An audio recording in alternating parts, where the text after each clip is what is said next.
No, we have got one of the most powerful prime minister in the world, which you should know. We are powerful. The reason is we take the orders from the Trump. So we are powerful. The only power is that we have to go for everything. We have to submit a report that we have to make a homework. Sir, should I buy oil from Iran or should I buy oil from Russia? Then the fatherland, the direction from the fatherland uncles. Fatherland is Israel. The uncle is Mr. Modi Saab, and our Vishwaguru is the most powerful prime minister. He will go submit. It's a shame on a country. It's a shame on our country when he does this. And still BJP wants to defend this. God only knows. So this is the time which we has come where country will realize. I feel in next 3 4 years he will be totally exposed.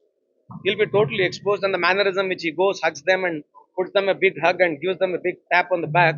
This all is what is he representing a 1.4 billion population, and I want him to speak out. So wherever he goes and speaks, he speaks only with the teleprompter, and he comes and does not speak anything in this country.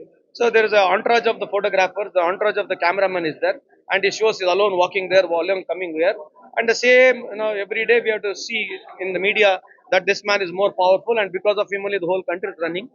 No, let him enjoy this life. Anyway, he has got one opportunity again, once again. Let him do whatever he wants to do. See, any such thing you want to do in India, especially in Bangalore, there are certain doubts. And whenever such things are prepared, they are prepared by expert. Even the government and Mr. D.K. Shivakumar Sahab wants to do it. It's not only alone. The government is there. Apart from that, the expert opinion has been there.